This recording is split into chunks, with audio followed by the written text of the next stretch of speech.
I had so many people tripping about that. Let me see. What? It's not lined up. Fuck you. I mean, that's skill. I mean, that's like fuck you. Fuck you out of respect. if that makes any sense. No, totally makes sense. Fuck me out of respect. Fuck me respectfully. With all due respect, I mean is that not one of our precursors in our language? I would rather be fucked respectfully. It's a term of endearment. Yes, it's like respectfully. You will not decline, but respectfully. Okay, so I actually had a couple questions I wanted to talk to you about, actually. Oh, sweet. So you said you were at the CIA you spent about 13 years in the field, yeah? Mm-hmm. I wanted to ask you, what was probably the most mentally demanding task, without giving up, too many details that you can't give, or if you can or can't? What was probably the most mentally demanding task that you were given in the CIA? Okay, I get the question. And there's kind of, I guess I could answer it in two parts for you. Sure. Because I know you're kind of looking for somewhat of a operation or something that happened. Maybe something that you know what? I'm not looking for anything. What I really am looking for is I want to know, when it comes to you, that what you think was probably the most mentally strenuous thing that you were told to do, and you were probably like, really? Okay. Because I get that. Because kind of like the toughest thing, the most strenuous thing for me was when I had to organize everything. But to answer the question of like something I was told to do, honestly, it's first off to kind of help clarify. It was very rare that we were ever told to do something, and if we were told to do something, it was kind of irrelevant. Like it was pointless. It didn't mean anything to us, because it was either helping somebody else out, or it was just something like menial that had to get done. Mm-hmm. It's like, go down here. Check these weapons, make sure that's all there. That's the only time they'd ever tell it. And most of the time, not even that. Were you mostly involved with like logistics? No. What I really, kind of mainly my job was to, during that time period, Argentina had basically gone through a crash. So that's why I was sent down there. Mm-hmm. Sorry, stupid pop-ups are coming up, and I want to make sure that everything's good over here. But I was sent down to Argentina because the country was basically destabilizing. The economy had come to a point where, and everyone worldwide kind of knew this was going to happen. It's nothing new, but where the country kind of gets a dictator in there and then sells off all of its companies, so even their own mail. Really? Their mail contracted airlines. They just sold it to other countries. They sold their dams. They sold some of them to Chile, some of them to Brazil. It's like, you sell your electric company. Like, here's the company, but was it for lump sum for the dictators or what? Like with the exactly. And then all they did is they dumped it back into the country. So for the time, they were so flush with cash for about 10 years. No, 20 years. They were 1-to-1 with the dollar. Really? Mm-hmm. Wow. And Argentina, back in that Venezuela, at the same time, was considered like first world. Mm-hmm. They were considered 1-to-1 with the dollar. They were just as advanced as we were at the time. But everybody that knew anything about economies knew that wouldn't last. I'm going to pause this real quick. I'm going to go roll over to his house. I'm going to go roll over there. I can pause this for up to 5 minutes, so we're going to do that real quick.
we're back. Huh? What the fuck is this? YouTube would be in the middle. I brought it home because today was fucking stressful for me.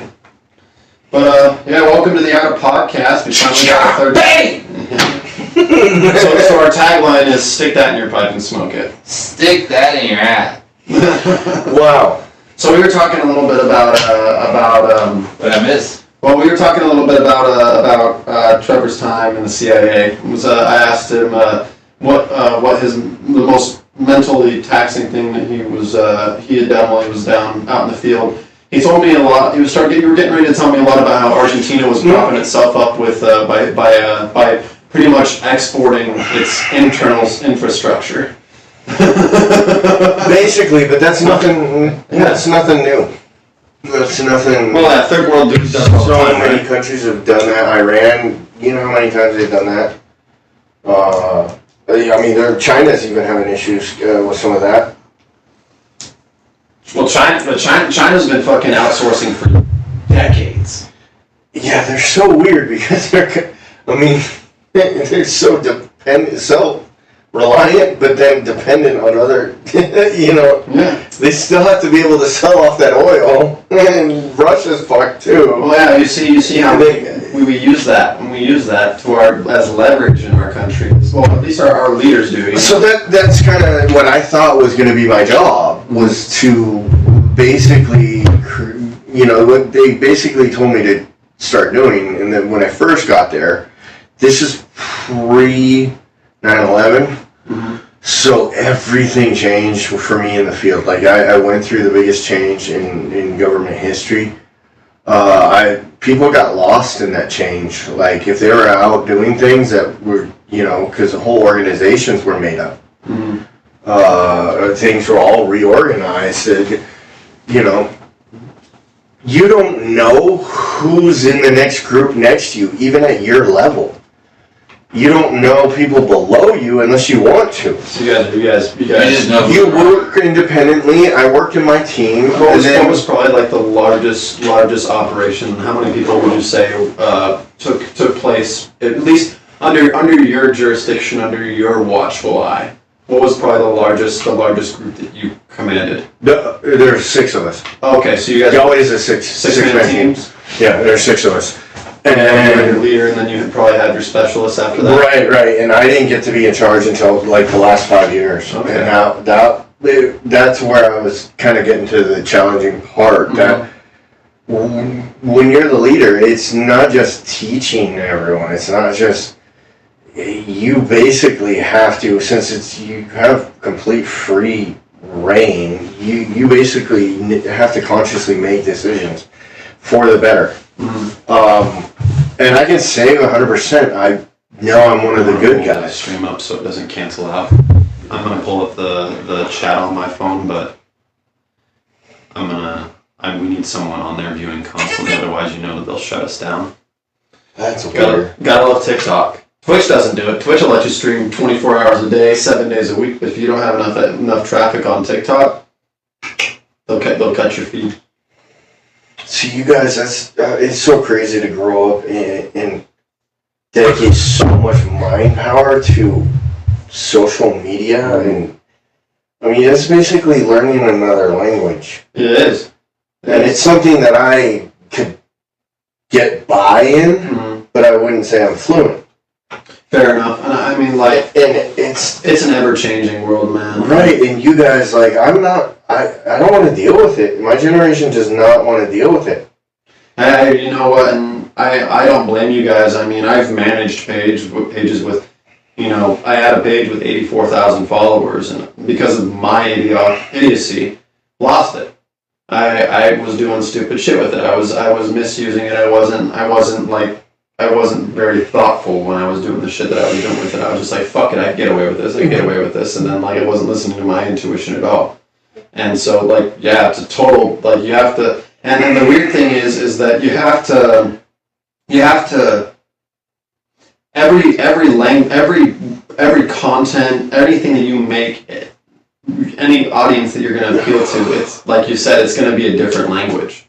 It's going to be like when I was running my Facebook page, completely different than as I'm working on TikTok right now.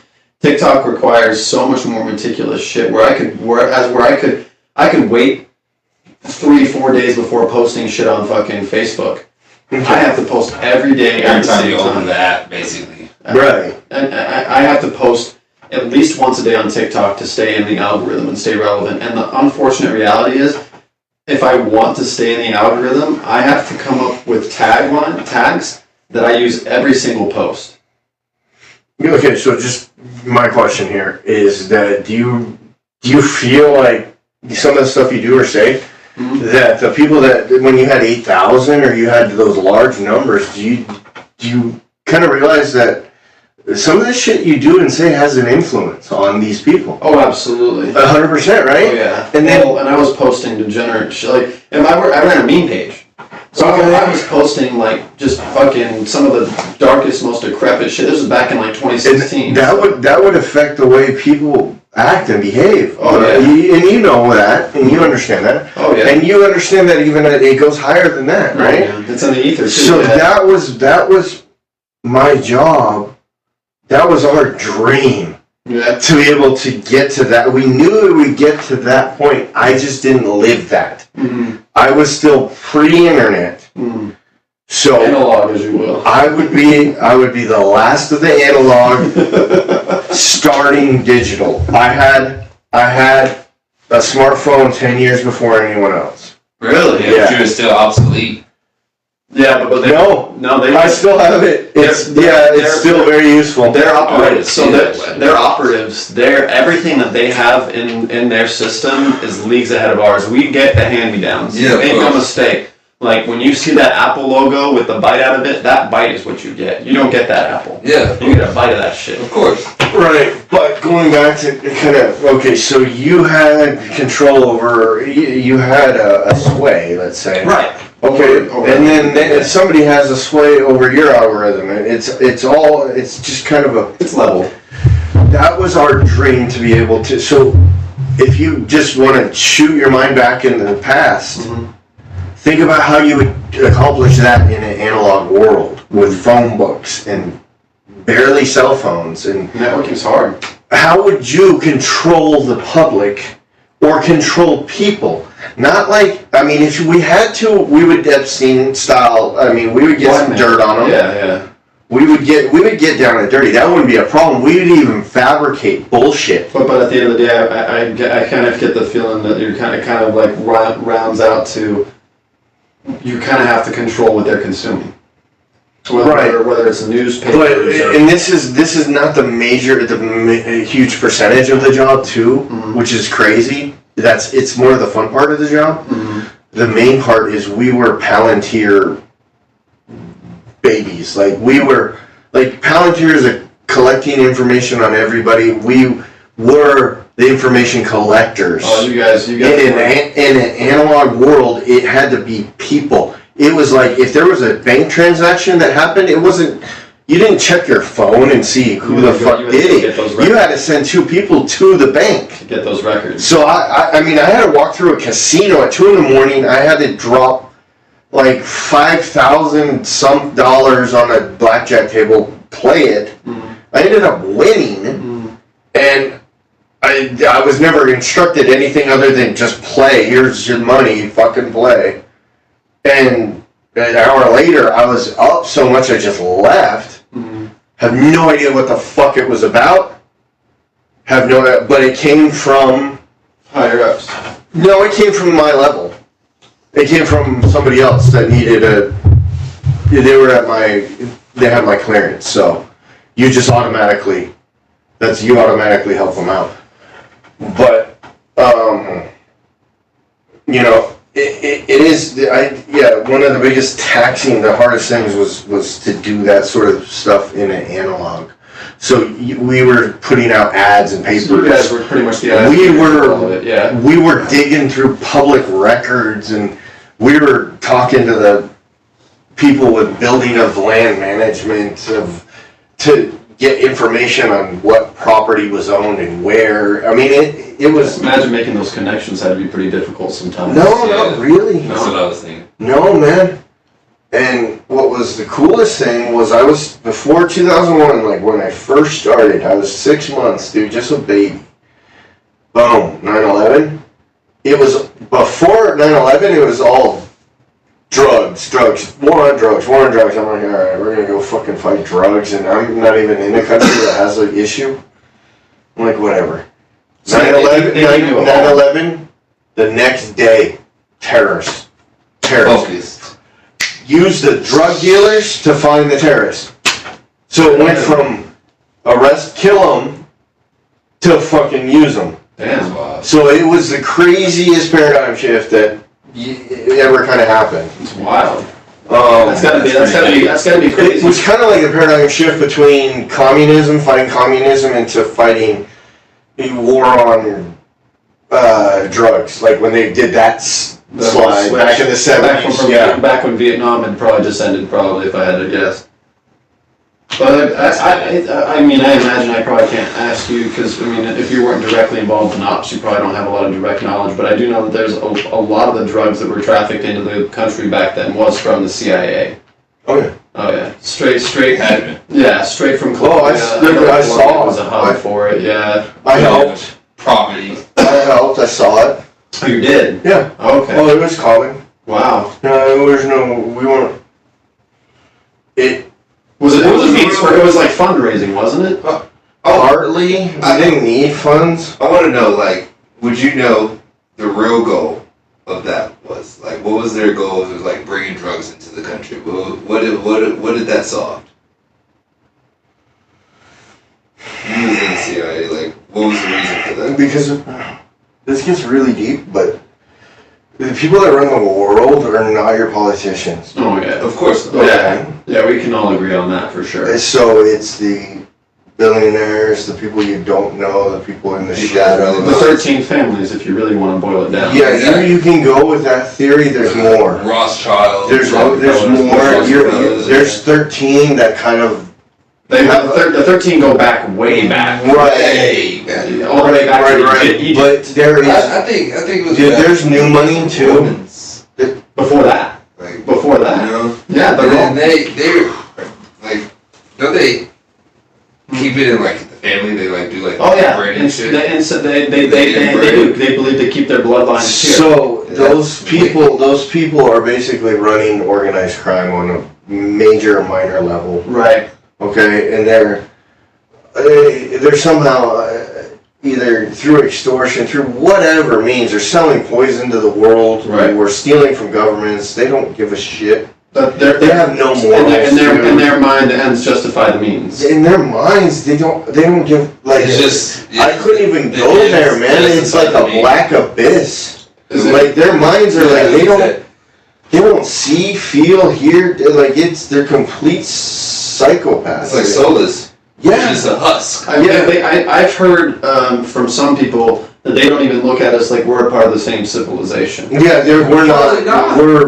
We're not people to them. We're less than Yeah. the dirt. But so, anyways, to go That's back crazy to answer your view question. that, to have that view. When you got that money sitting atop your pyramid. Yeah, you feel me? You sit on top of the money. You know what I'm saying? That's So, your. I want to go back So to where you were at. they Yeah. control. Yeah, They have you're just so that. many contacts. They have so many, and a lot of times they need people that have connections with the government officials Mhm. to be able to move money around.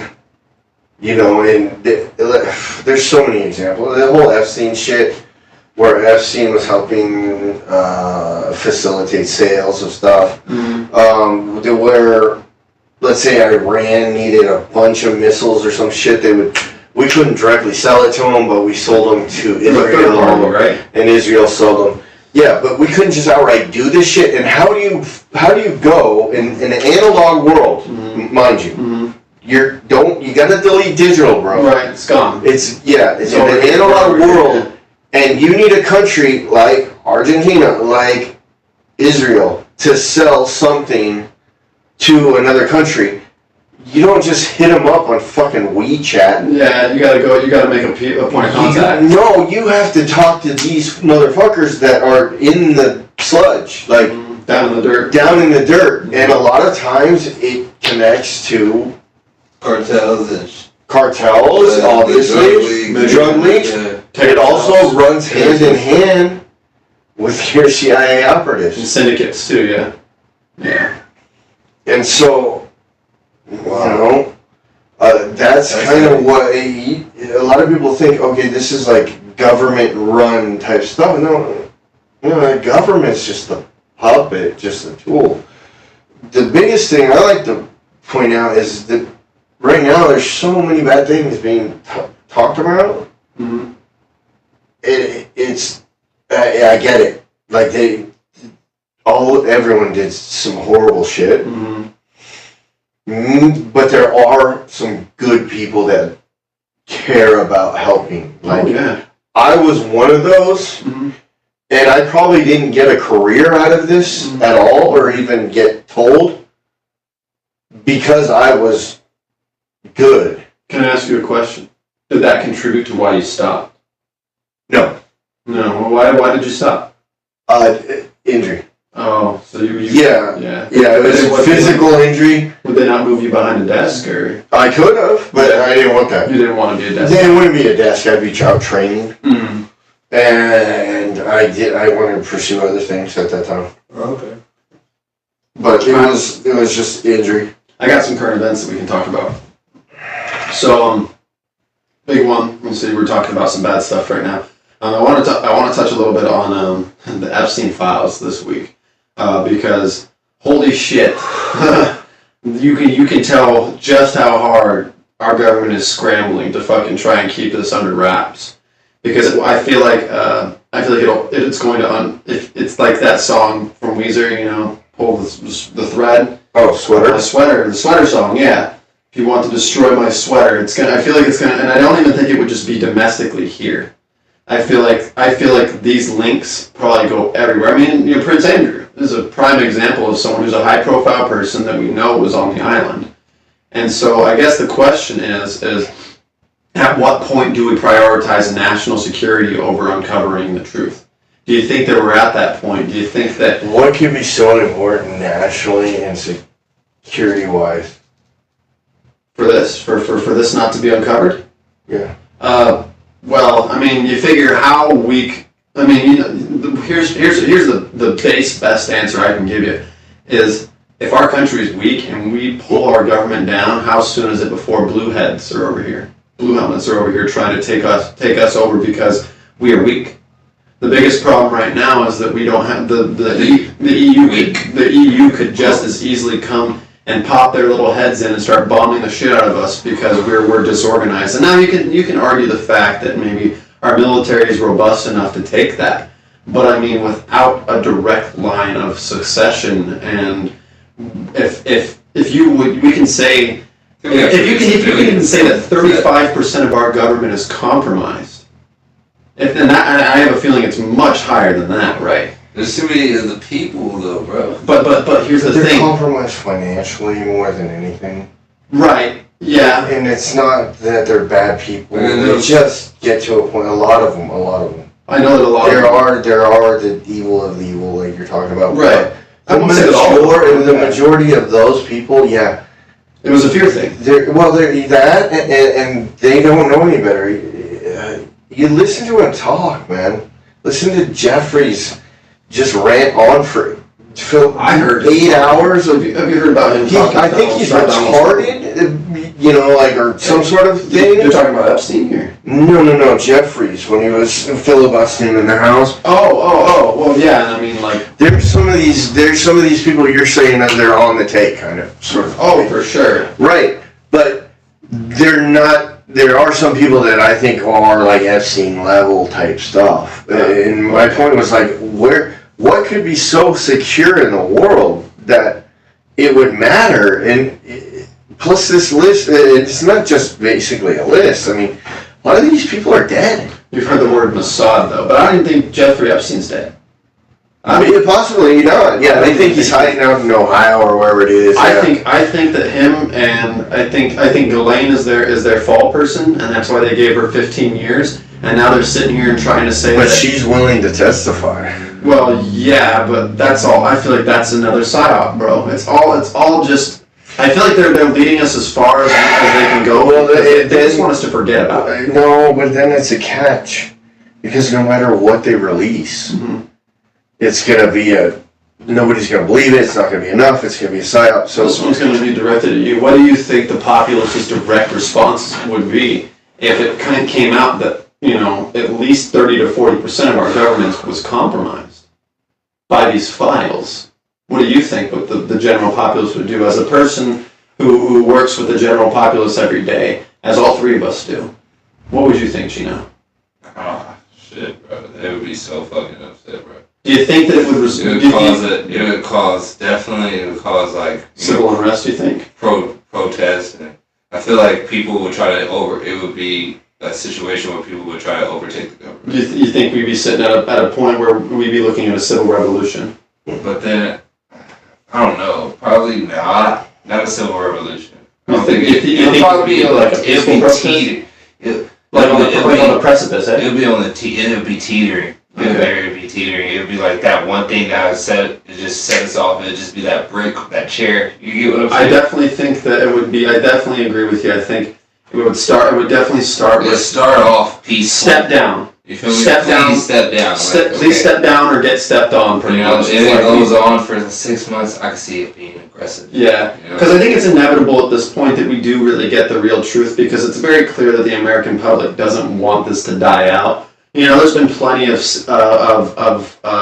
like fucking different.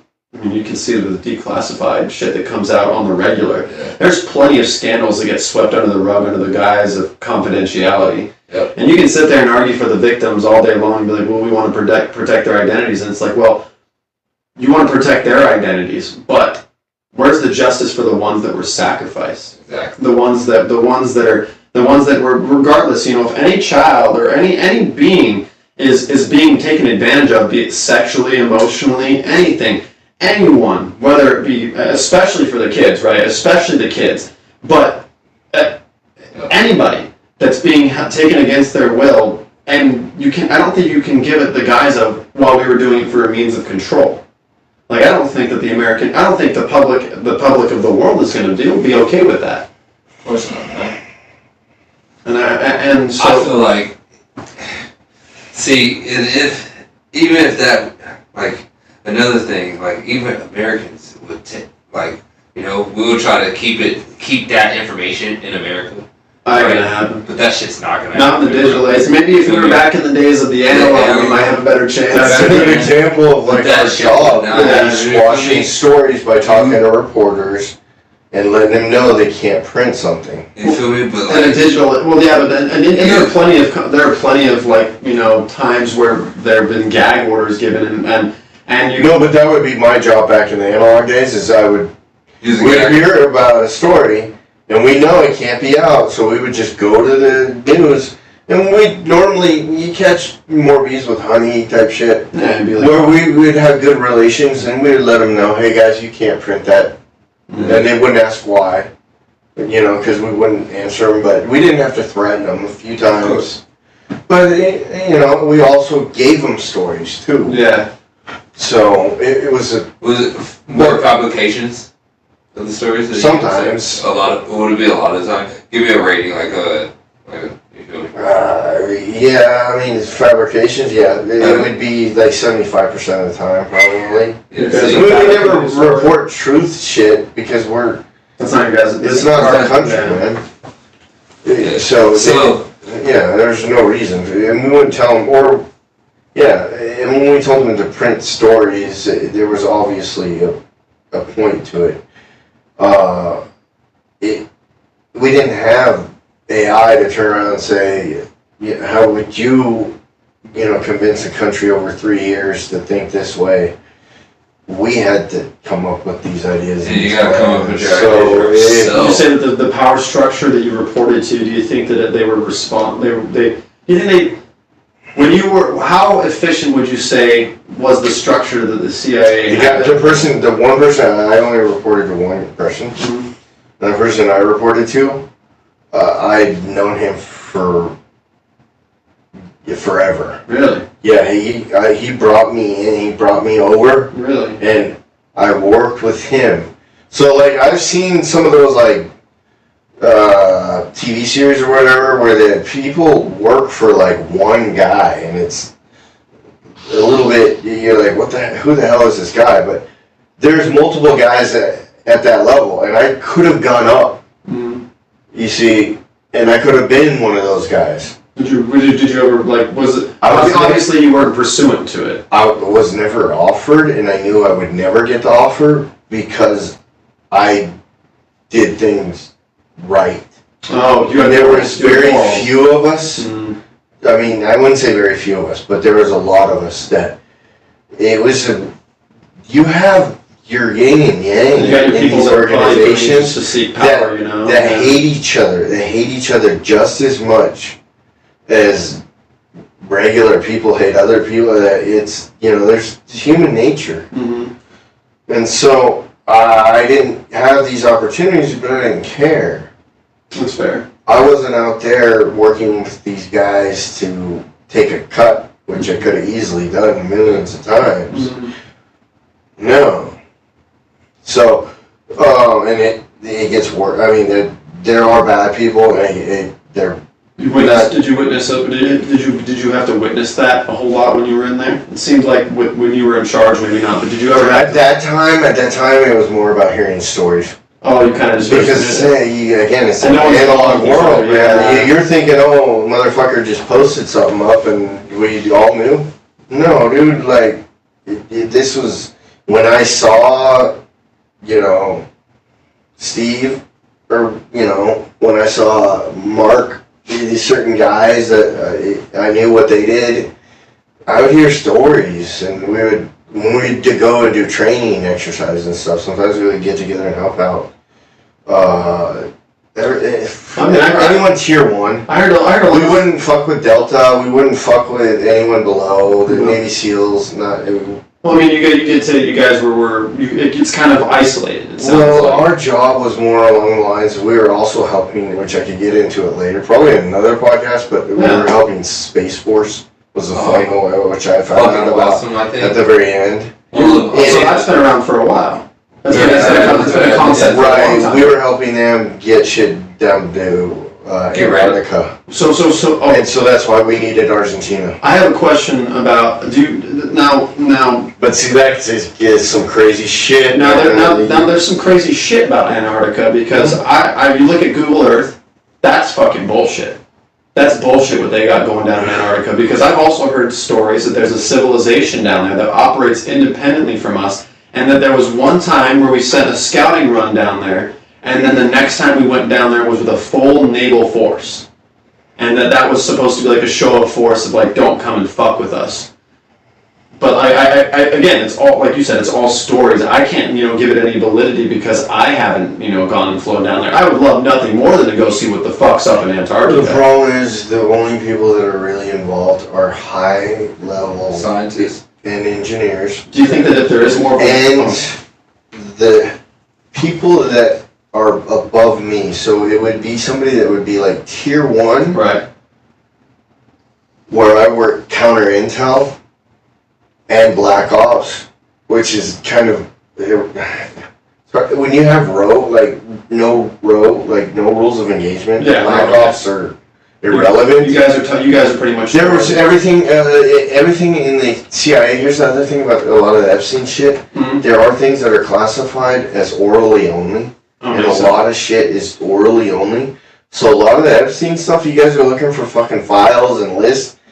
A lot of that shit was probably orally only. But the thing is that they found... If they follow the money... And inside of his apartment, not his apartment, but inside of one of his properties, they found binders with names, with obviously incriminating things, within that. And you're talking about analog. Everything back then was all analog. And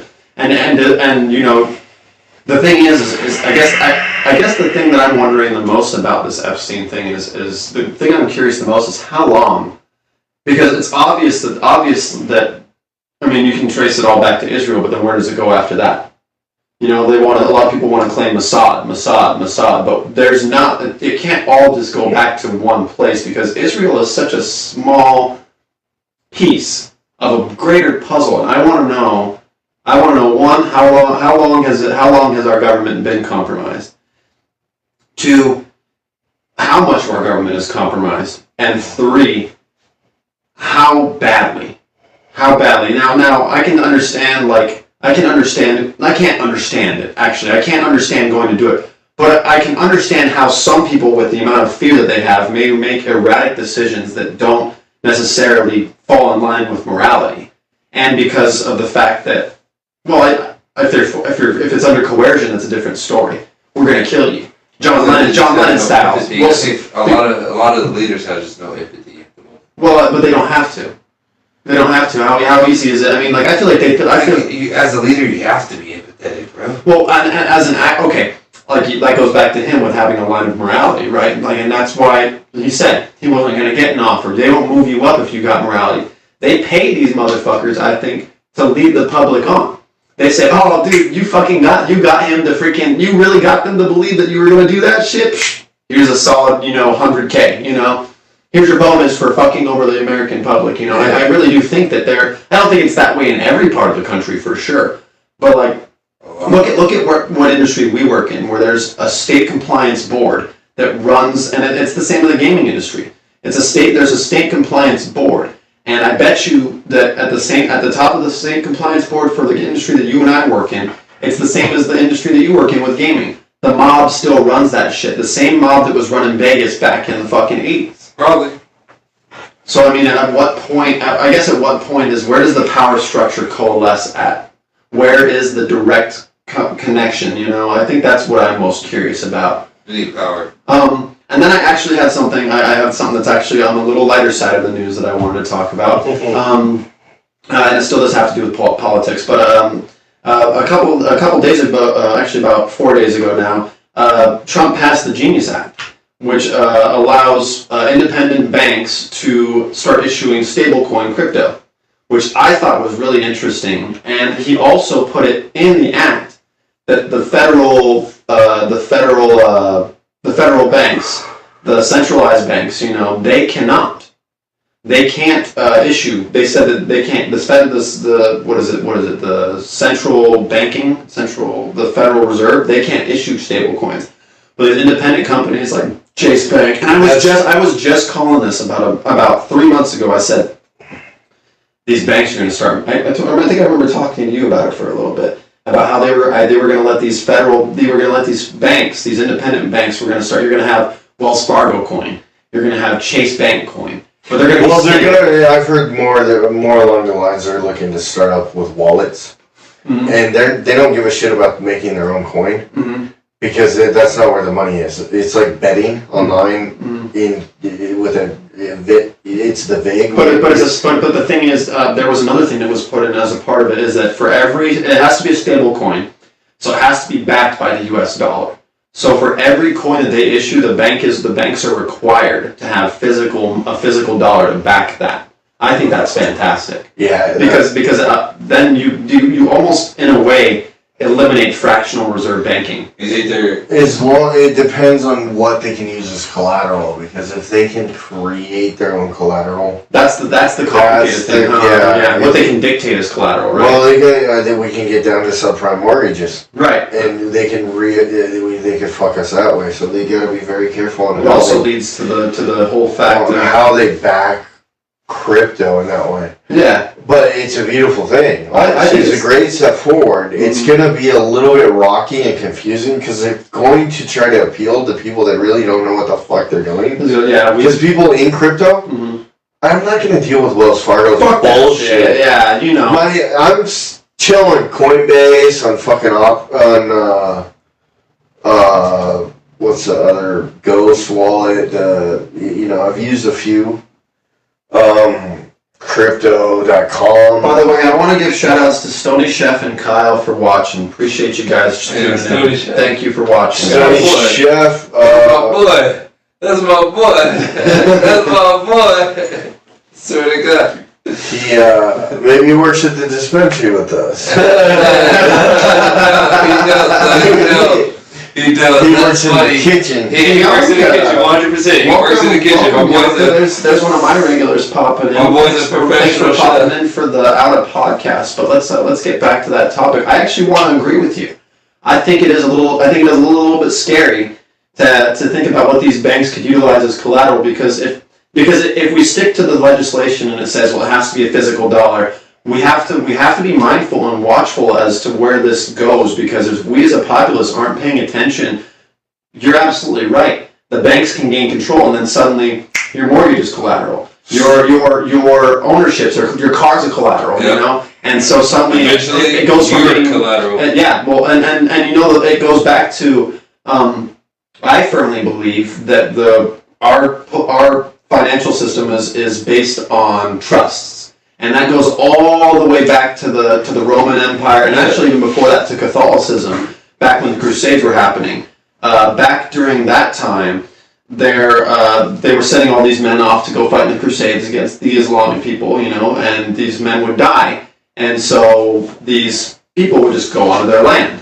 And they had no one had any claim to the land because the fiefs weren't written. It wasn't written. So the church started issuing trusts, so that there was a direct line of succession. And it was called the Sesquiquae v. Trusts. And it all goes back to Pope Boniface. If you go look back and trace back the history, it all goes back to Pope Boniface VIII. And he was the one who started the trust back during the Crusades. And he was, and our government's based on that now. So if you use Our that as banking system, isn't it also based on like the Knights Templar? exactly, Yeah, Exactly. And it ties into that as well. and it also leads into the fact that like your Because soul, during the Crusades, the Fucking Knights Templar Templars. created our banking system as we know it. we're traded on the stock market openly. The United States government, when the second that you're issued a Social Security number, you are immediately a currency to them. And it goes into the language, actually. The language really tells you the truth. You can see it just, okay, so current, right? You know, the current of a river, right? Yeah. So you've got currency, you can see the current. That's where you can see the exchange of energy. We have given it to this fiat dollar, so that's your currency. That's the way that you see the energetic current moving. Now, what is on both sides of the river? The shores. A bank. Yeah, the bank. The banks. So the banks direct the current. And it's all in the language. It's all encoded. That's the real code of the matrix right there is the language. And someone that I followed really closely for 3 or 4 years, he's the one that I got all this information from. And now you can go out there and access it anywhere. The internet is a wonderful tool if you know how to use it. Beautiful place. It's a beautiful place and a terrifying place. Thank you, Chat GPT. Yeah, I was using her earlier today, bro. And I love how you called it her. You know, I was gonna say the same. but she is a thing. Like if you can go in and actually get past the barriers, because back when ChatGPT came out, it was you could actually it was like a now. It was something now where you could pretty much jailbreak ChatGPT and it would give you everything. I feel like I don't want some real shit. I feel like if you just talk nice to her, she gives you everything you need. There was a guy that talked to her. There was a guy I was watching this short, and he said she told him who she was as an etheric being. She started talking about etheric things, and it was like, whoa. And he got banned from ChatGPT for it. Like ChatGPT said no. And then I really do think that, like, in all reality, I mean, there's no coincidence that when you plug your fucking computer into the internet, you plug into the Ethernet. That is the ether right there. That is another direct line into the ether, but they call it an internet because they want to try to catch people in that net. But to kind of round it all the way back, because we got way off of where we were at, I do think that it's a good thing. Sorry. You're being quiet. Like, come on, bro. Listen, 100% my bad. That's 100%. I did not mean to hijack the conversation like that. Completely. I was just totally wrapped up. I completely apologize. It will happen again. I want to apologize to absolutely nobody. There's no gosh. Alright, anyways. So yeah, but to round it all back to the crypto, I'm interested to see because to run it all the way back to the crypto. I mean, that's pretty. Yeah, that's that. You can. That's the crypto. That was a fucking roller coaster, but I love it. But you can round it all the way back to crypto. You can because in all reality, someone came into my work today, not today, but came into our work and it was. No, it's our. My work. Hammer and sickle. I'm not used to talking like. I'm not used to talking to people in a casual environment without that works in the same industry as we do. Right. Most of the time that I talk to people, they're working in somewhere else. You know, it used to be that working in the cannabis sector was such a niche thing. You know. It is. You got a little squirt on you, buddy. Sorry. It's me too. A little spray. That doesn't make any sense. Damn, that's big, man. Lick it, dude. I can't reach. You baptized it. Remove your remove your rib, bro. Remove that one rib you don't need. Don't give them ideas. No. I thought about it a few times. This motherfucker will never leave the house. Dude, Neither would I can't lie. I already know. Got horrible. he's gonna set up a GoFundMe to see if they'll pay for it. Surgery. Be like the first live stream. Oh no! This is my Patreon. Donate to me, and I'm good. Gosh damn! Please don't. This is my Patreon. Donate to me, and the top supporters get to watch me do it the first time. Watch me just hit this. Watch. Probably could get the tip.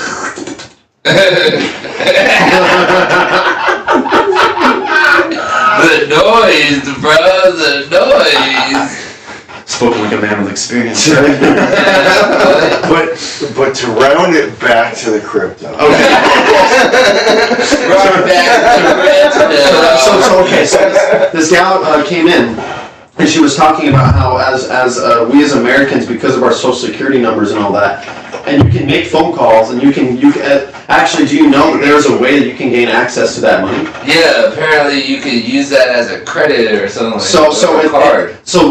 What the United States, what we're built on is corporations. And when we abandoned the silver standard and we set up the fiat standard, the dollar standard that we did when it was based on oil, and it still is now, when we set that up initially, it was when the United States became a corporation. It was actually right after the Titanic disaster, and everyone that was against the Federal Reserve becoming a thing was most of the top supporters were on the Titanic, were on that ship, and you can call it coincidence, but the fact that they all, and you can call it a coincidence, but J.P. Morgan, the one of the wealthiest. Yeah, no, I know J.P. Morgan. When I got off, he's the one. No, he had a ticket bought, and the day of canceled his trip. Yep. Canceled his trip, and you tell me why that Captain Smith went down to the ship clinging onto the fucking the wheel. I'll tell you exactly why that motherfucker went down clinging the wheel. Because he knew exactly what they were doing. No, because he's a captain, dog. Come on, bro. You captain of the ship, bro. You go down with the ship, bro. That's the rules of the ships. That's the rule of the boat. Your boat go down, you the captain of your boat, you go down. I personally think that he felt guilty. You think so? I personally think that he felt guilty. I don't know, man. I wonder if there was pirate rules, bro. That's a pirate. Like, if you're the captain of a captain of the pirate ship. I mean, but they're also you also got to look at it as like there's also a theory that they overloaded the boilers on the ship to weaken the structural integrity of the hull. Apparently, no. I get it, but this is like CIA level shit. Yeah. Before the CIA existed. Oh yeah. So I'm just wondering who the fuck. This goes into like Illuminati type planning. Right. Like those type of, those motherfuckers. It's The Templar. Well, I mean, Well, then you said that's- Knights Templar in the bank, JP. and you gotta understand that's all this completely analog. That's somebody visualized that, somebody planned it, And they built it. and they That's knew. And they did it quietly. They did this without it. pre. But also, you think how much easier must it have been to conceal information during the analog days? You know what I mean? So Like, much you said, that was we So much depended on easier. that. We like the mindset of no cameras was really hard to let go of. It's got to be difficult now more than ever to be an operative in the field, because I feel like almost you can't have the high. You can't have. I feel like if you're in deep, I feel like almost you have to have a Faraday box.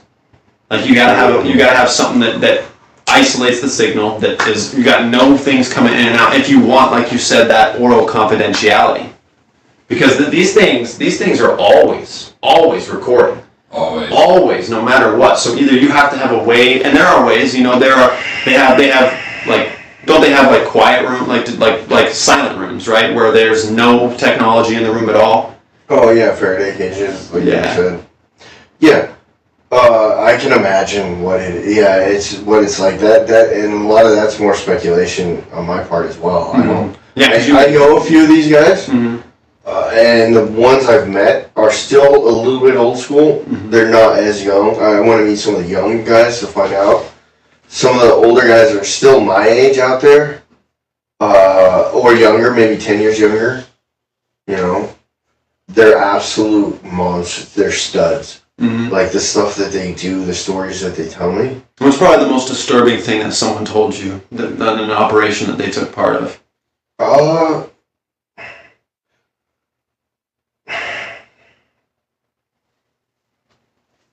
That somebody else took part of? Or that I took part of? Let's go with someone else first.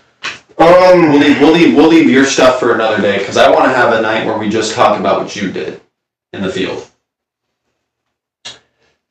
there was a guy. I got you. Yeah, I mean, it's hard to go real dark because unfortunately a lot of this stuff we didn't need to. There were situations. It wasn't like a lot of the stuff we did. We could avoid a lot of the darkness.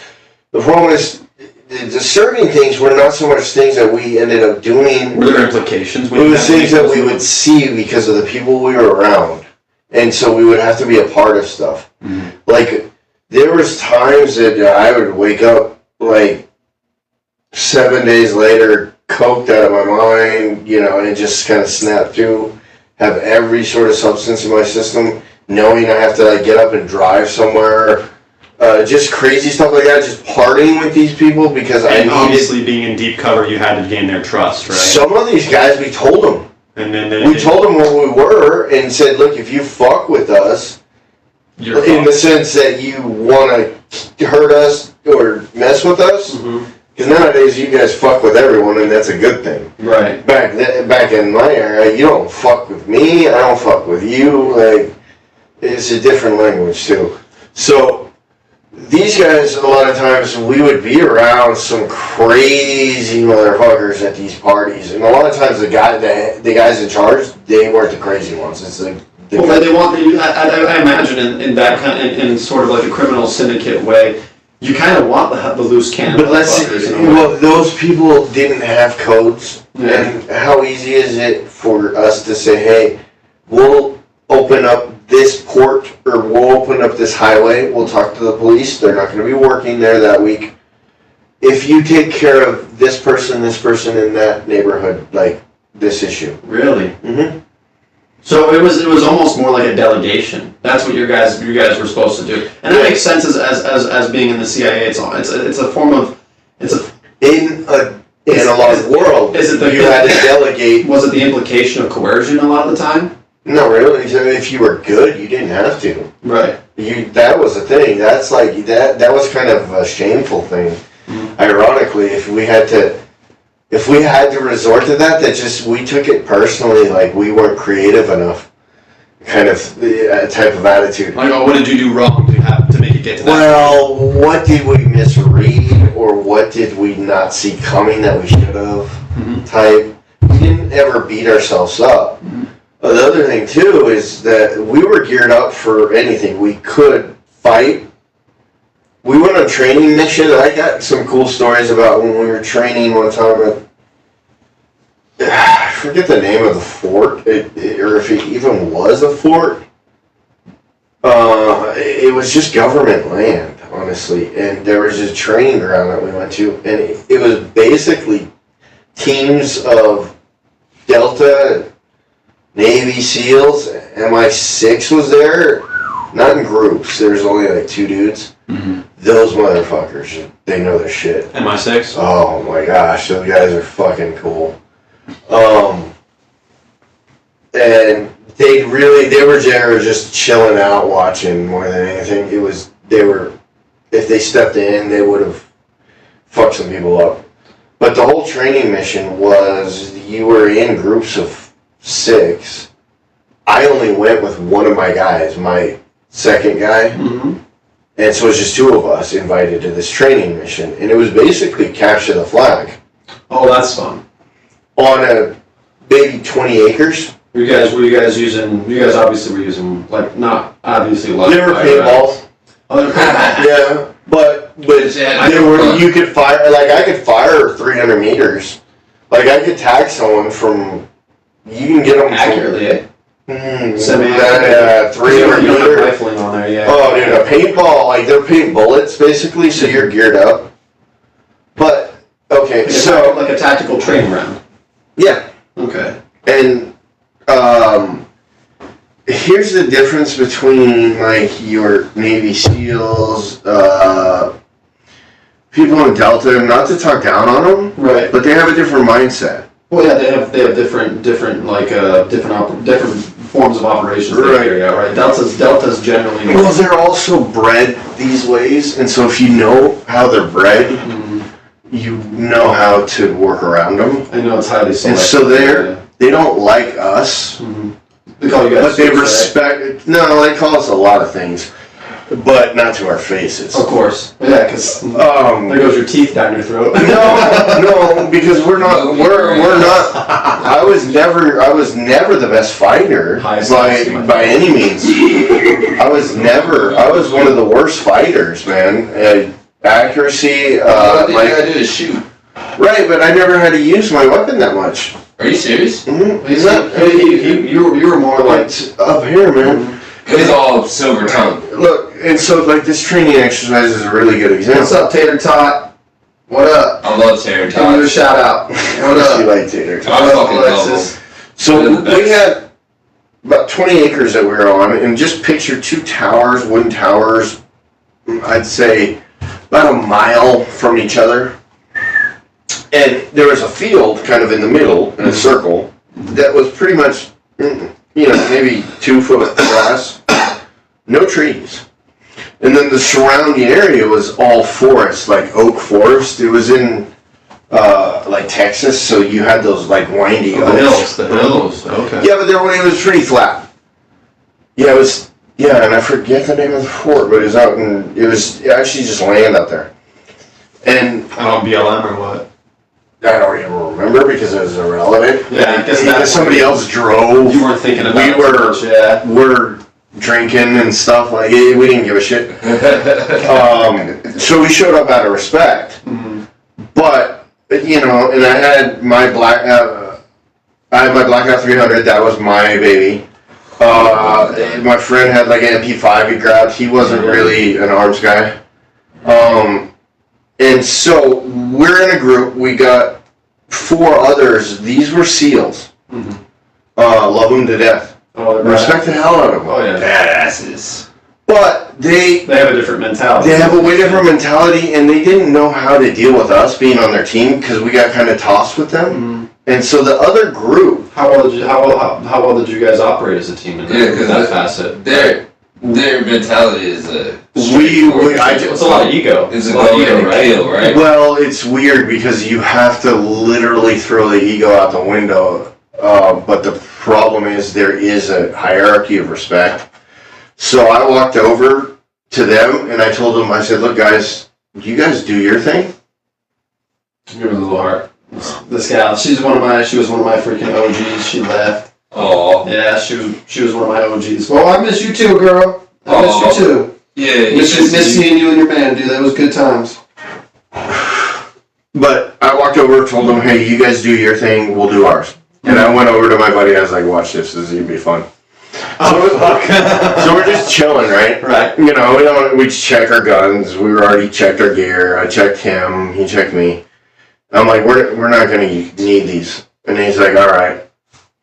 And he kind of, it's at the point where we know what we're kind of thinking, both of us, is crazy connection. But I had a little bit more experience than him, so I knew kind of what they were going to do. And it was crazy because the SEALs run off and you just see them like boom, boom, jumping tree to tree to tree to tree, hand signal. Cool. You know, just diving under, hide behind bushes, then checking, then, reporting, doing hand signals. And we see that for about 100 yards. And then I'm like, okay, cool. And then I was talking to my second, and I told him, I was like, hey, the other group, right? They were SEALs. And he was like, yep. I was like, okay, watch this. You see that shit? Mm-hmm. I'm like, those are SEALs. Mm-hmm. Good SEAls. Good SEAls. And I'm like, hey, just drop your gun. Put your hat on, let's go. We just walk right through the middle. Mm-hmm. We just start walking like a sunny old day. Like you guys. We don't hold the guns out. We're not whistling, obviously. That would be fucking crazy. But we're in the middle. Mm-hmm. How far out did you guys get into that field? Oh, we walked all the way through the middle of the field to the other side and grabbed their flag. And walked back to the middle of the field, fired our rounds, and they all got pissed off. And they started to come out of the woods. And they're like, what the fuck? And we just threw the flag down, and we're like, hey, we're going to go get lunch. And walked off. And nobody, like, in that... No one had even thought of it. Yeah, it blew their minds. Sometimes, but it was funny to us. Sometimes, but like that's a great analogy right there. Of just like the best. Sometimes the best. Occam's razor. The best. Yeah, the best. So sometimes the best solution is the simplest solution. Yeah, it's like fuck, dude. They put all that work in. Yeah, because you know they were moving out in the trees, all quiet and stealthily trying to. But it taught them a big lesson in that when the enemy. We're not the enemy, but we could have been. When they know how you're going to act, you're fucked. Right. So you got to think outside of what their expectations are. You got to think outside your Faraday cage, basically. You got to think outside your training. And it was your idea to go make that run. Yeah, it was my idea. What were your SEALs doing? Were they protecting your guys' base per se? No, fuck if I know. It was just two of us that walked through the middle of the field. I let the SEALs wander off into the forest. You and your CIA boy, you guys were the ones. We just walked down the middle, dude, like in the broad, like Texas sun. And no one was probably looking. That's the whole point. Yeah. Nobody looked up to the field because. Who the fuck is gonna walk through the middle of it? Yeah, I am. Wide ass open. Who the fuck's gonna walk in the middle of it? I fucking love it. So, not to talk down, but that's the reason why I got to the position I got to. Mm-hmm. It's just they saw that way of thinking, especially in an analog world. Like nobody had captured the flag in it was 17 minutes, and most go on for 5 hours. Really? Yeah, because they fight it out in the woods. It's a war. Yeah, they're fucking using all their tactical shit, which is fun and great practice. Yeah. But at the same time, we did show them you can do it a different way. Don't fuck with us. Yeah, don't fuck with the CIA. Because we'll find a way to play your this was has anyone broken that record ever? Your best. The best. That's that out of the box thinking that you see a lot with But with to those do it, the ability to do it in the ability to do it in the moment. Right. Take the dirt road. This was not. I had no idea what exercise we were going to do, how it was going to play out. I just saw what happened. You were given rolled out, and you handled it. Yeah, but I looked at what was going on, and I just I started laughing like, oh, these fucking monkeys are going to do the same shit as always. I'm like, this is cute. This is cute. And so we're just sitting back there, and we're just like, dude, and my buddy's like, he's like, dude, I'm really thinking about this car. And I'm like, well, you know, how many miles are you looking to... So we're having a conversation about just normal life in the middle of like a life and death training exercise. These guys, I think a couple of them overheard us, and they're like, they just don't... They couldn't comprehend either we were out of our minds, but I honestly thought that they thought we were just so new that we had no idea and that they were gonna fucking save the day. That's like going to war. Now I have a question about this exercise. Do you know whether or not either of those teams engaged out there while you guys were off doing? No, they didn't. So they didn't even make contact before you guys got back. No, they weren't even close. That's crazy. In fact, one had gone like the opposite way because when they started to come out, one came. I remember specifically. One came from northeast, and the other guys came from like southwest. It was like complete. I love your mentality of like, hold my beer. So while they're having a whole war going on, there's an army of two. You know what I'm saying? What was the objective? What was the objective? Yeah. Capture their flag. The flag. And so by even if you guys had come under fire. If I knew the motherfuckers were, if they were like tier 1, I would be very hesitant to make that walk. I would have crawled it. In fact, I would have been worried of finding them crawling right next to you, crawling towards me. You meet up right now. Yeah, like the smartest of the I would have worried, but since I was dealing with I saw who I was dealing with, to be able to, you're basically psychoanalyzing and you're profiling. So the skills that I learned from the BAU at Quantico helped a lot too, but I knew sociology, you know. Your job is to deal with people. You got to know people. Yeah. It's been, deep cover is no joke. But that's just an example of and I like how it kind of. Did you have anything that you wanted to add before we jump topics? What were you gonna say? I'm sorry, I didn't mean to interrupt you. No, let's. I was gonna say. I was actually gonna shift the try and shift the focus to you and see, because I like the dynamic where we come and we talk about the heavy shit. We got our current events. We talk about you. I want you to ask some questions about me or Chino. If you have anything about our past that you want to know, or if there's anything specific. For sure. We're going to be hosting this podcast together for a long time. We're gonna have to have an episode at the pool. I was showing you at my parents' house. I like the idea of us doing the podcast here, but we can always do. I'm working on getting the Patreon set up to where all the VODs are going to be up on Patreon, and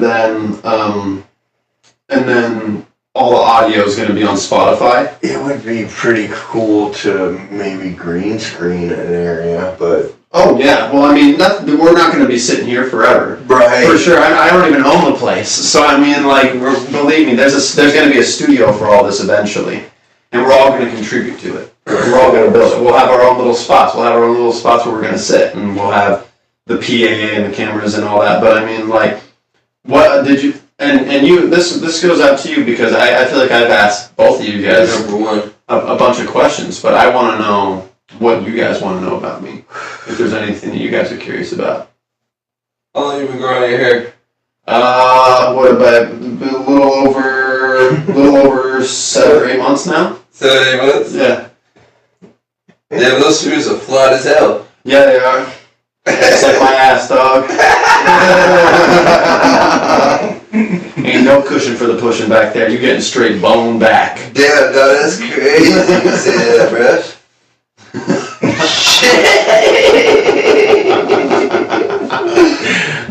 Yeah, but I love how he keeps it so light, though. Yeah. Like, he could have been like, why do you hate yourself? Well, you know, it all kinds of goes back to second grade. It has, buddy. Remember Mr. Phil from fucking Boy Scouts, bro? He took me into the woods and made me feel like a girl. I'll be straight up. I'm really. Well, that sounded too real. That sounded a little too real. That's a little specific. Yeah. I'm gonna get a doll. Where did Mr. Phil? Troop 302. Troop 203. Scouts honor. You made me swear under Scouts honor not to say anything. Oh, the Scouts honor. You broke it. You broke it, dog. Mr. Mr. I remember the Scoutmaster Phil's coming to you. I got my Eagle Scout. Did you really? I went through the whole scouting I got my Eagle Scout, the highest rank in scouting. Really? I did Boy Scouts for a little bit, but I mean, like, I came 2 weeks. I came in a little too late, and Same. and so I think I got a few badges. I don't remember what they were, but I got a few. I think you I need came in as, like like, the end. 52 You for need- your Eagle. You need Like, every it's- single badge on your sash. Yeah. Well, it's not every single badge. It's like college. It's like if you declare that you want a business major, you have to take 10 or 12 credits in economics and 12 There's credits. no way you're doing fucking jutsu over here, you fucking nerd. Singa! Oh, he is doing the raw sound. That looks kind of familiar. That looked kind of familiar. No cap. How long did you grow your hair out? That's Do you got anything else for me? Like- a little bit more deep than that? Oh, I got you. What you do for work? What have I done for work? No, what do you do for work? Oh, right now? Yeah. I work in the cannabis sector. I sell weed for a living. Oh, so you're a bud tender. Right. Ah. They call me a host specifically. Okay, To okay. make it more official. You're a But, like, host. my unofficial title is bud tender. Our unofficial title is bud tender. Dream job? I'll tell you Dream what. career. Not a dream career. Not a dream career. Definitely a dream job. I always knew that I wanted to be really involved in cannabis. I mean, I was the guy that was sitting around the Thanksgiving table pissing off my family because I wanted to talk about weed. Yeah, I was the guy Or that was mushrooms. coming back in. It smelled like weed. Oh, me and my cousins definitely were walking to the park. Yeah, I used to Thanksgiving go behind my friend's house and there was a lake. I used to stay in this I forgot, Meadow Lake. I used to go behind his house because his house used to be the fist to where's the lake. So we'll open in the lake. You'll be going out there and burn out there. Burn out there real quick and go back to the house and go eat. You know what I'm saying? Oh, yeah. So I know what it's like. Yeah, definitely a great job to have. I will say that I do What's love. your dream job though? Or your dream career? Doing this? I want to do, in a way, it's almost journalism. Okay. I want to do journalism, but I don't want to go work for a major news outlet. I want to have my own studio. I want to have my own brand to where we're not bought out. We're not. I want it to be bipartisan. And honestly, I want to. What my dream job is to host a podcast a couple nights a week and to run 2 different D&D games, and that'd be it. That would, if I could make a living off of that. Well, I would love to be able to, be a part of like a great podcast, but then have like just kind of like the being comfortable with everyone saying like, hey, I want to do my own half an hour a week. Yeah. Yeah. My own hour. And everybody's cool with like, I'm not stepping on Toes. anything, toes or anything Well, anyone that's the built. idea of the podcast, though. Is that like Right. I don't. That's why I'm asking you guys. Like, what do you guys want to know about me? Because like, even though I'm the host, at the end of the day, I don't have to be the only one that sits in this chair. You want to know about me? I do. I want to know more about. And then that's the end of the podcast, guys. Later. We are just about past that precipice. We'll probably stop at about 10 Imagine. minutes. So I actually want to. I want to know about you. Oh, well. I want to actually. I have a sponsor that I want to plug because I am an affiliate with them. I wanted to plug Strong VPN. If you go to my Linktree, 7H3 on Linktree, You can find a 50% off discount code for Strong VPN. I've been using them since high school. They have some great protocols that keep your anonymity. They also have a log list based system, so they don't keep logs of what you're doing. They don't keep logs of your material, and it can be accessed by them or you. How's this VPN with games? The thing that the problem that I have with running a VPN with games is ping. It's really difficult to play games on a VPN. However, I've been using this since I was in military school. I've been using this company, and I was able to bypass the military school's firewalls and play games and watch YouTube, watch porn, and love that. Doing all kinds of stuff with it, But we also I eventually went and talked to the guy, the administrator for the. You are cool enough. You are. You gotta get out here, Alex. I'll gladly host you for a night, but you gotta get out here. And let me know. Hit me up on TikTok if you want to come out and step on for an episode. We're always looking for guests. TikTok. Mike. We got Mike. Mike wants to come jump in. He wants to come. Mike Griffin. Oh, okay. Security guard. Yeah. The go-to? Yes. The gold too. Yeah, gold tooth guy. Yeah, I know. He's fucking dope. He's fucking awesome. He wants to come. He said, because I told him about the podcast. And You didn't tell him I was on there? Dude, once I tell, he already wants to come. He said, I gotta get involved with you, and I'm like, what? Don't tell him I'm on there. I wanted to surprise him. Okay. I wanted to surprise him. I already told him that you're on it. Can he be the next guest? I'm trying to get him in, but we do it on nights where he works.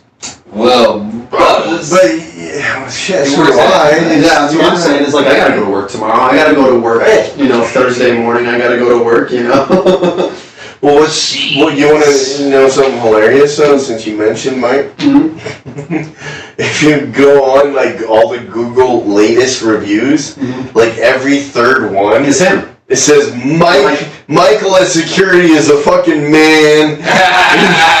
And it's like, okay, dude, I maybe tone down telling people to leave your reviews, but he does do a good job. Dude, what the fuck? Dude, I gotta hear this shit. Hold on. Wait, Alexis says that fucking she needs to call me up. She needs me to call her later. Got a lot of update you, but Megan, the person that stayed with me, stole $10,000 out of my bank account and left me and my kids. Bro, sleeping in the car. Dude! Can't like that. No, bro, I'm fucking sorry. That's brutal, dude. Fuck that person, dude. Fuck them, dude. They'll get their karma, girl. They'll get their karma. Yeah, they will. Damn, bro. I'm Karma. I actually know someone named Karma. Talking to him. My middle name is Karma. Oh, that's charisma. Thanks. You're right. Riz. With a K. Riz. What we doing? We're about to get off for the night. Really? Well, yeah. Yeah, for a little, we've been going for a little over an hour now, a little over an hour and a half. 11's about our cutoff time. Alright, hold on, wait, before we leave. Everybody's favorite color and favorite number. And favorite fucking first gen Pokemon. First gen poke? Yeah. First gen poke. 151. Can it be evolved, or does it have to I said 151. Okay. Alright, so favorite color, I funnily enough, every one of these I have to give you two answers. Purple and green for my color. Okay, purple and green. 3 and 7 for my numbers. Okay. And my favorite first gen Pokemon. Fucking love Charizard. Okay. And I want to say Zapdos. Zapdos as well. That's part of the 151, right? Legendaries? Yeah. What's the first legendaries? It was them. It was Articuno, Zapdos, and Moltres, right? Yep. Fuck, I can't believe I remember that. Those are really weird questions, but great exposure. I probably have to say green. Green. Just because when I was a kid, sorry, I gotta get the zap on the green. It's my mom kind of laughed. Green. Because I had when I was young, my dad had moved with his company. They had moved into from California to Texas. Okay. And he was allowed to build his own house. Uh-huh. And he built a mansion, like selling a piece of crap house in California, you could buy a mansion in Texas. Yeah. Wow. There's a lot of people that move to Texas to do that. Yeah. Exactly. So I was at that age. I was 13 years old. I wanted to pick the color, or my mom said, "Hey, you can pick the color of your room, the design." I said, "Paint it black." And she said, "Fuck no." Yeah. And I said, "You racist bitch." That's funny, bro. When I was a kid, bro, when I got told what color I want my room, I got green, dark green. That's good. I was like black. Like, but Claustrophobia though. Dude, it's so beautiful to sleep in though. I think black would have been awesome. It's so beautiful to sleep in a black room. I mean, dark green was close, but Favorite number? favorite number? I mean, I use 88 when I played sports. 88. Back when Eric Lindros played hockey, like I played ice hockey when I was young, but I played basketball, baseball, football, every sport. Okay. And So- Pokemon, it's 151. Come on, you should know this one. The first ones. Yeah. The first well, no. I would have to say between like, I don't know. I like Pikachu. I like Squirtle. Good choices. Good choices. Like your The starters. starters. Okay, I can do that. Because that's, I'll take that. I literally was, dude, when I was Starters are always 10, 11, 12 years old, I was watching on a little 20-inch TV Box TV. box. I was watching the original, like, season 3, episode 7. Same here. And so it had Charizard. Same here. It had, you know. Well, I want to say I don't really like. It's not that I like Charizard in and of He was so overrated. I like what I really do like. I like Zapdos and Charizard, but I like Charizard because of the evolution. Yeah. But the problem Yeah, is, the pick from the beginning of picking Charmander, you know. Yeah, when at, he ended at up that time, getting Charmander. No, you know what? I'm gonna take back my freaking Charizard because you know what I'm gonna say? Charmander. Gyarados. Gyarados? Gyarados. Gyarados. Gyarados. Really? Yes. Fucking Brock ass, nigga. Yeah, Okay, and Gyarados and Onix are fucking goated. Yeah. Don't even. You're right. Gyarados and Onix. Okay. yeah, and the other thing too is in my era, it may sound crazy, but at the time, two things.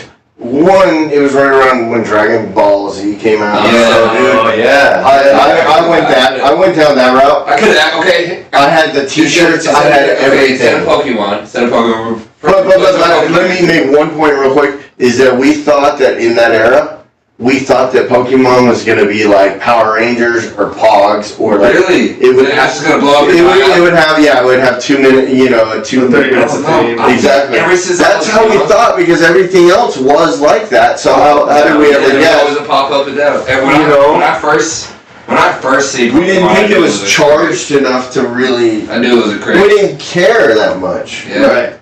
But yeah, Dragon Ball Z. I went down that. Favorite Dragon Ball Z character. Vegeta. Okay. Favorite Dragon Ball Z character. Fuck, I don't want to pick Vegeta. Come on, you can't pick Vegeta. He already picked Vegeta. I know that was good. That was my go-to. You can pick Vegeta still. No, you know I won't pick Vegeta because of the ego. You know who I'm gonna pick? Raditz. I'm gonna say. You're fucking King Vegeta. The Fucking- Jiren. You think he's a Jiren? No, bro. You know what? You know. Okay, so I'll give you who I think has the best story. Is definitely Trunks. Okay. I like Yeah, Trunks' because story. there's multiple stories. Okay. Future Trunks I'll story give you was that. dope. But I would definitely have to say, huh? Please pick one. Gohan, bro. Fucking Christ, you fucking shit. I love you. I love you too, dude. What, Gohan on you too? Yeah, Gohan's dope because I like Gohan because he's the strongest sea fighter. he's a pacifist. He He's doesn't the want to fight. strongest He doesn't want to fight at all. So what? Please don't say Master Popo. No, fuck that. It's Gohan all the way. Or Piccolo. I like Piccolo too. I'm not gonna go Piccolo just because that's the average.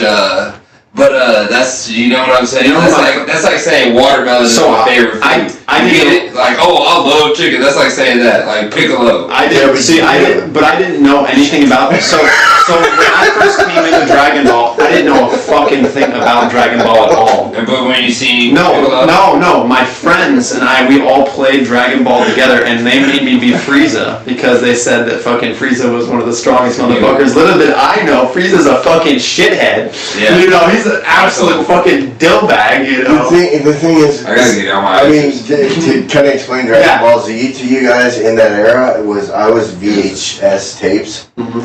I was lucky enough, one of the only kids in my school to have his own TV in his own room with a VCR. That was so rare, dude. And I had a job that allowed me, and I had a mail order, like you mail in a fucking letter and a check. Yeah. And I would order VHS, and every month the new VHS Dragon Ball Z started being dubbed. So I was living the era it was being dubbed. You were buying it. So I lived the era when Vegeta came. No. When the start of Dragon Ball Z. When Vegeta came to Earth, right? When Vegeta came to Earth, but right before that was it wasn't Raditz, but it was Raditz. Was it Raditz? Raditz was the first one. He got his ass kicked. Oh yeah. And he basically said, "There's guys 10 times stronger than me," and that was Vegeta. I ordered the VHSs and I watched 3 episodes per VHS, man, and I had to pay like $20, and at that time that's like $50, dude. It's a lot of money. It was. So we gotta get his answers. Favorite color? Sorry, I didn't mean to... Blue. No, you're right. Yeah, all shades of blue. Why? Why? Yeah. It's very calming. Okay. Peaceful. I can agree with that. And I'm very on the opposite side of that. So I love blue, you know, like my mind stay racing, you know what I'm saying? But like, I look at blue and I just be calm. Numbers? I have 3 favorite numbers, but 3, 6, 9.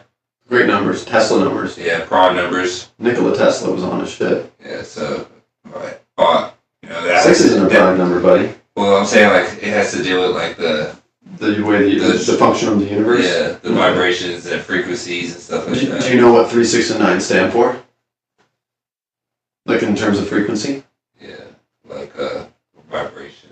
Mm-hmm. It has to do with your. Every one of them has a specific function. Yeah. 3 being the number for expression and communication, 6 being the number for the number of balance, and 9 being the number of release. Yeah. So when Nikola Tesla was saying you got to think in terms of 3, 6, 9 when it comes to the universe, he wasn't saying that he was giving it a literal sense. When he says the universe will work for you when you start thinking in terms of 3, 6, 9, what he was saying was when you express to the universe what you want, when you balance yourself so you can allow it to come in, and when you release your attachment to it, that's when the universe will bring you everything that you want. Yeah. So that's what I got mad respect for 3, 6, and 9. Fuck yeah, dude. Great numbers. I thought it was just because Little John always rapped it. 3, 6, 9, Jersey spot. Let me kick it to you one more time. Get low, get low, get low, get low, get low, get low to the windows, to the walls, to the walls, to the sweat drop down my balls. All these bitches crawl.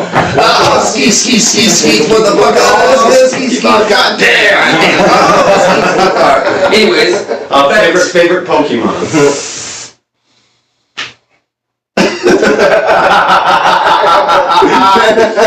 That's definitely getting clipped. That's tough, though. That's the crazy part. These are your questions, G. You're right. You're right about that. Shit, bro. I would have to fucking say Ninetales. How did I know? I knew that it was gonna be Ninetales. Yeah. Naruto looking at me. Shut up.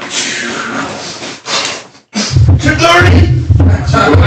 You know, the hand signs, the Chidori and the freaking Rasengan. That's fucking wild. Probably hit you with the fucking demon seal too. Probably. There was someone at our work that had the demon seal on them, dog. Like they had it on, like in the spot and everything. We ran into somebody that had the heaven seal. Oh yeah, no, that was right. That was with you. That was with you at the shop, at the store.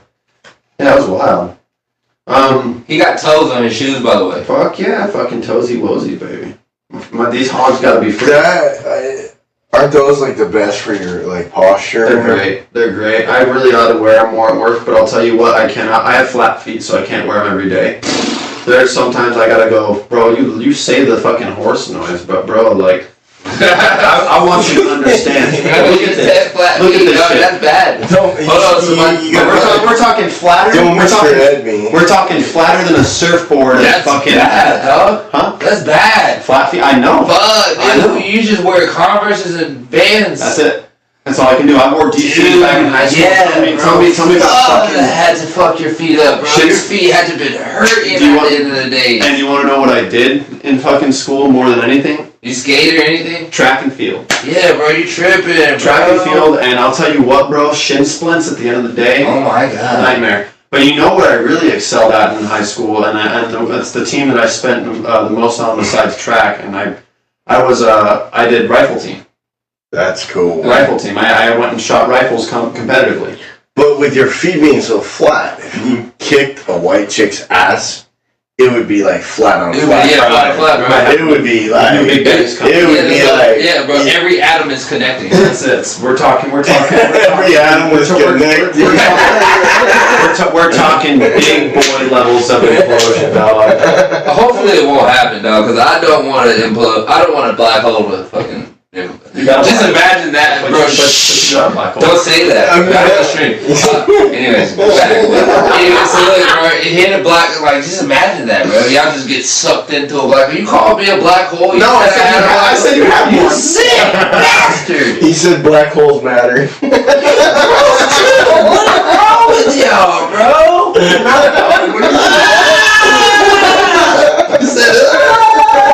Bro, these guys are dick suckers, bro. I swear to God. Only I had that extra rib gun, man, then I would be. Jesus Christ. Help!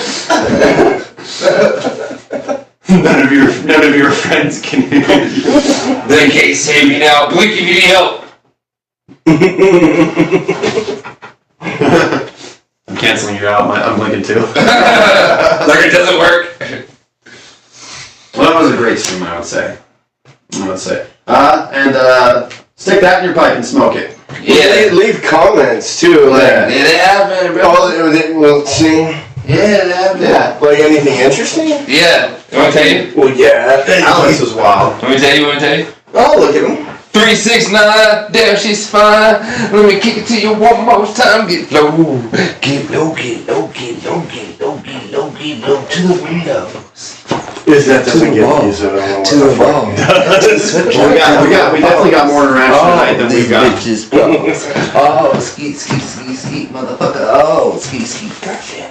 Thank you for everyone that tuned in and watched. And then tune into, I guess, like that. Plug the after hours and plug the. So yeah, well, the after hours is going to be up on Patreon. That's coming. That's going to be coming in a 1,000 years of death. I'm too low. He's too low. Way. Yeah, wait for Jutsu. But definitely tune in for Dungeons and Dragons on Tuesday night. We'll be doing that live on TikTok, and the next Out of Podcast episode 4 will be coming on Wednesday, and we'll be uploading this to Spotify tonight. Holy shit! This is episode 3. This is episode 3. Holy shit! And you guys have a fantastic evening, and stick that in your pipe and smoke it. Good night.